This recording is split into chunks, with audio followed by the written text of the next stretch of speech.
Hey guys, this might end up being the last fan of the night, or I might do one more. This one took a little more out of me than I expected. I picked this one because it looked like it was going to be really easy. The blade arms were already on the blades. The down rod was already attached to the motor. It seemed like just throw it up and it's ready to go. Unfortunately, the black wire was pulled out of the down rod and motor and whatnot. So I had to rewire it to use the blue for hot, ironically like the SMC. Didn't have a mounting bracket, so I had to borrow one off of Casablanca. It just ended up taking more. As you can probably tell, one of the blade arms is pretty bent and it wobbles, but I did a little balancing, but I figured I didn't want to do a whole lot. It's not like you can get replacements for these blade arms. So yeah, we're going to do the video. It's got the same, did we talk about what this is? It's a ornate old Jacksonville. Didn't see much old Jacksonville when I was a kid. They were based in Texas and sold primarily in Texas. My first exposure to them was when they rebranded as Tradewinds. Dan's Fan City in Minneapolis sold them, and I used to beg my dad for their classic series in like a green marble, because green was my favorite color at the time. Way out of our price range. Had like an IntelliTouch type control, and it had the motor of like an American Industries with the oval vents. So I liked it because it was similar to like a Zephyr or a Terra. And what I didn't know was that originally Old Jacksonville did the castings, or more accurately Bethlehem Steel, their parent company, did the castings for Terra. And then when they decided to make their own fans, they didn't want to also supply a competitor, so then Southern Fan Company had to go elsewhere. They were smart. They would have done like Emerson and kept supplying their competitor at the same time as... oh, it's in reverse. So yeah, I never saw these ornate ones as a kid at all. When I first saw them, it was as a collector, and I was like, oh, those are really cool. So this is the internal variable speed control.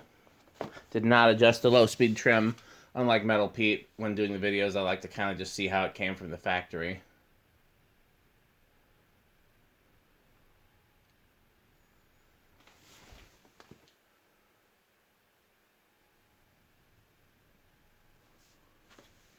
I see one thing I could adjust pretty easily, so let's just try. I'm going to inch it up. Silent on the variable speed.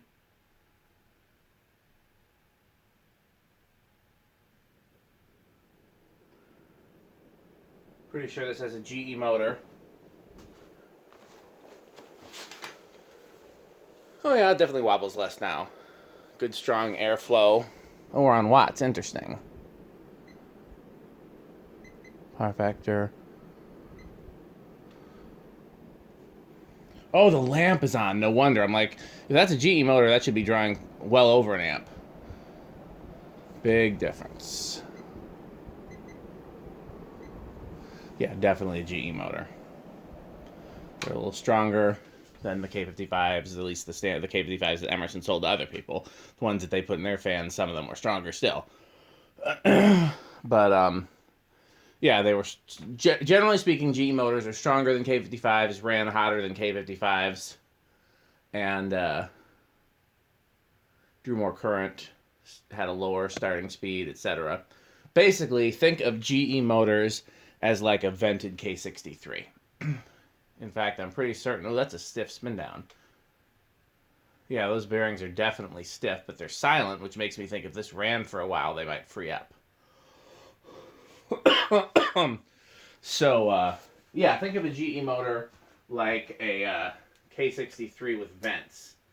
And in fact, when GE started supplying ceiling fan motors, I'd be willing to bet that they just got their hands on a reversible K63, and that's what they based it on.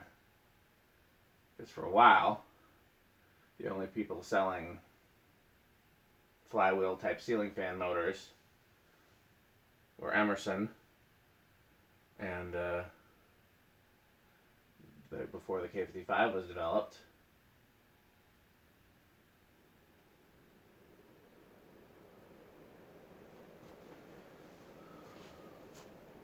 about the same.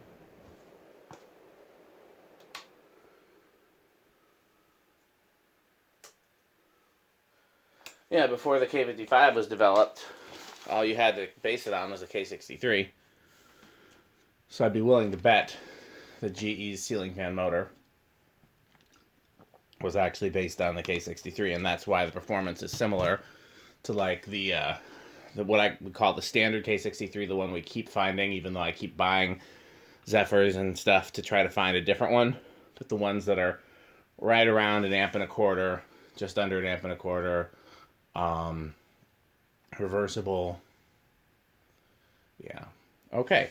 So this, with the bearings being as stiff as they are, I'm guessing this is going to start on 5. What do you think, Metal Pete?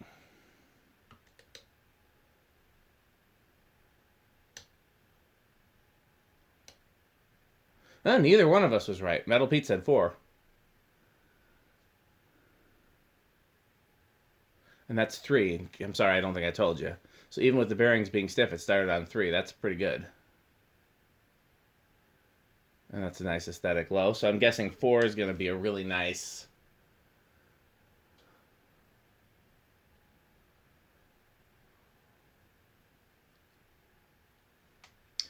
Now this is a fan I would install somewhere if I had a place. I only have one other of these, and it's in the museum.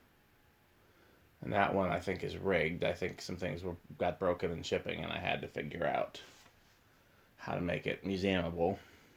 5.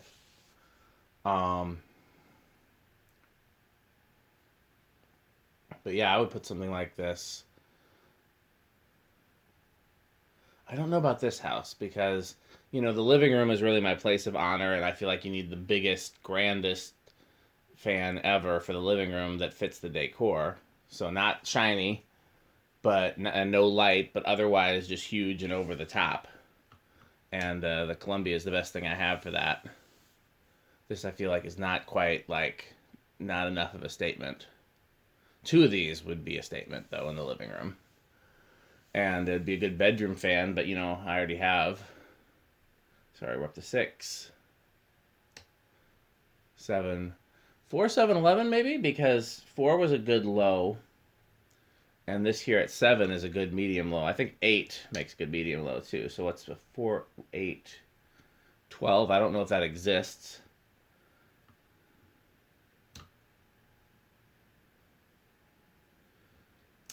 What? Because 5,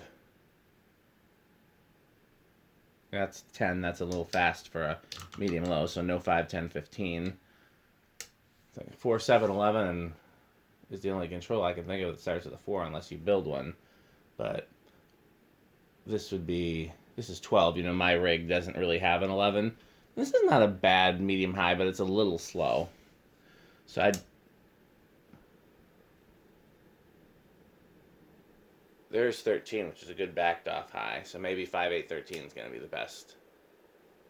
14. 15,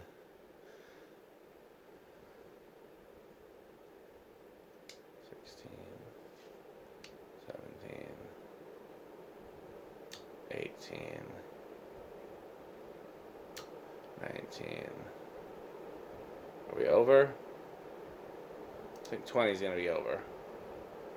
Yep, 20 is definitely over. Do we do 0 to high with the flywheel? I think we do. It's in pretty good shape.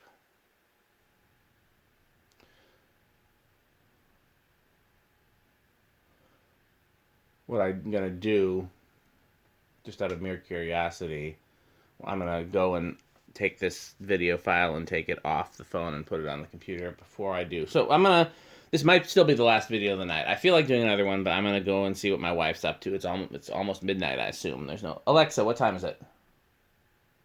It's 11:54 p.m. Nailed it. So I wish I was as good at that, at guessing speeds as I was at guessing times.